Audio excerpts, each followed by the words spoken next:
todos. Dados do Brasil de 2020. Salário mínimo, R$ 1.045. Preço do quilo da carne, R$ 35,90.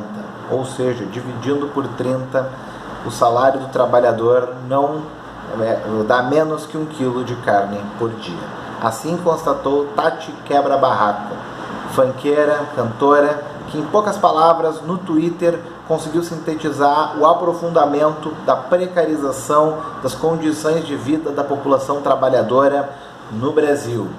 E diante dessa realidade temos que ter a correta compreensão e o enfrentamento a essas políticas neoliberais, essas políticas antipovo que nós vivemos no governo Bolsonaro. Aqui quem fala é o Ricardo Souza. Dá o joinha, se inscreve no canal. Hoje vamos falar de superexploração. Hoje vamos falar de teoria marxista da dependência. Fica com a gente. Então, a teoria marxista da dependência é uma contribuição genuinamente brasileira para o pensamento social, para o pensamento socialista e revolucionário.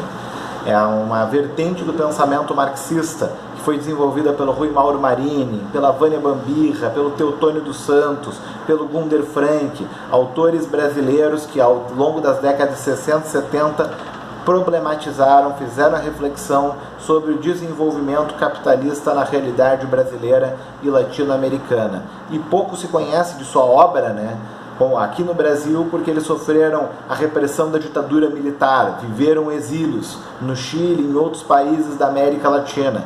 E a sua obra vem retomada, a sua relevância no meio intelectual, no meio militante, já nos anos 2000, após a redemocratização.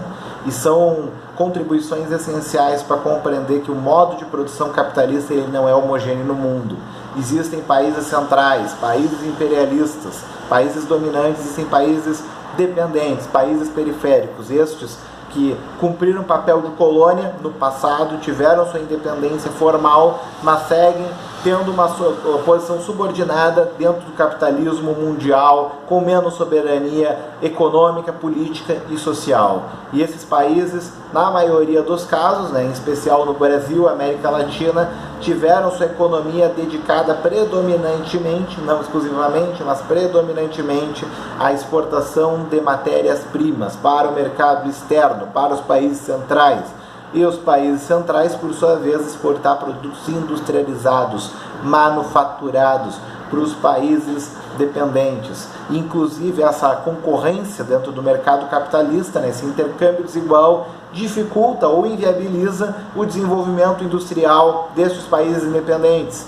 Alguns conseguiram, como o Brasil, a Argentina, o México, a manter um padrão industrial já no século XX, de forma tardia, mas se encontra também uma posição subordinada no mercado mundial, sem condição de concorrer com as condições de produção dos países centrais, dos países que detêm a maior capacidade técnica dos meios de produção, da maquinaria, da tecnologia, energia e recursos para a produção capitalista. E para compensar essa competição desigual dentro do mercado mundial, o capitalismo brasileiro, latino-americano, eles apelam para a superexploração da força de trabalho, que é um conceito original do Rui Mauro Marini, que explica como se dá a exploração dos trabalhadores na América Latina. Não digo de forma alguma que não haja exploração nos países centrais, ou que a exploração dos trabalhadores dos países centrais seja menos pior. Muito pelo contrário, há exploração capitalista nos Estados Unidos, na Europa, no Japão, em todo o mundo, a extração da mais-valia absoluta e relativa da força de trabalho. Porém, a superexploração é uma tendência, uma lei tendencial do capitalismo brasileiro, latino-americano, nos países dependentes, que envolve 3 grandes variáveis. A primeira delas, o prolongamento da jornada de trabalho. Enquanto países dependentes como o Brasil tem a sua jornada de trabalho legal, oficial, de 44 horas semanais, países centrais conquistaram, pela própria Organização dos Trabalhadores, jornadas de trabalho de entre 30 e 35 horas semanais. Há um aumento da intensidade, do desgaste físico, do desgaste psíquico do trabalhador. não um aumento de produtividade, tem a ver com o meio de produção, com a condição técnica, o aumento do desgaste humano dentro do trabalho, ou seja, os trabalhadores são mais propensos ao desgaste, né, oriundo do trabalho e a acidentes de trabalho, né? Inclusive, né, um dos setores que mais há acidentes de trabalho é no corte de cana e na indústria automobilística, ou seja, não é uma questão da tecnologia, do grau de desenvolvimento técnico da produção, mas há uma tendência, né, do desgaste da gestão do trabalho, de haver um maior desgaste, de sugar mais a energia do trabalhador e da trabalhadora. E há também uma outra tendência, que aí eu me refiro ao que a Tati Quebra-Barraco coloca, né, que é o pagamento, né, do salário no valor abaixo do socialmente necessário para reproduzir a força de trabalho, abaixo do valor histórico-moral da força de trabalho. E o que vem a ser o valor histórico-moral da força de trabalho? É aquele salário considerado mínimo para atender necessidades sociais de sobrevivência do trabalhador, da trabalhadora e de sua família. Aqui no Brasil, para a gente ter uma ideia do que é o valor histórico-moral da força de trabalho, é o salário mínimo calculado ano a ano pelo DIEESE, que para pagar aluguel, para se alimentar, para ter acesso a todos os bens e serviços que o trabalhador e sua família deveria fazer o jus ao vender sua força de trabalho. E o DIEESE calcula isso anualmente e mostra a defasagem histórica do valor da força de trabalho. E nessa defasagem histórica, agora o salário mínimo foi reajustado em 2021 para R$ 1.100 e o salário do DIEESE foi calculado para R$ 5.400.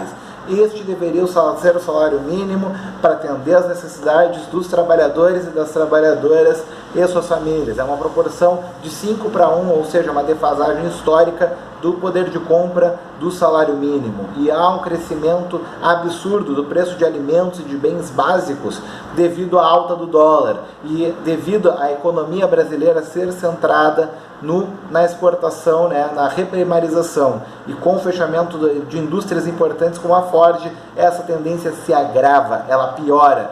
E como é uma economia focada ao mercado externo, não há qualquer preocupação com a soberania alimentar, com a segurança alimentar da população. Por isso a gente testemunha a subida do preço das carnes, do arroz, do óleo, do gás de cozinha, ou seja, então o sistema capitalista dependente, ele prioriza a produção de soja, de grãos, a boiada, né, a produção do gado, o desmatamento das nossas terras, para uma produção agrícola que não é para atender a necessidade social, mas para exportação, e os trabalhadores, né, vivem em condições cada vez mais precárias de superexploração da força de trabalho. Com o crescimento do desemprego, da informalidade, essa tendência se agrava. E há uma quarta tendência, apontada por Matias Lúcio, da superexploração da força de trabalho, que tem a ver com o endividamento e a financiarização do acesso a bens duráveis.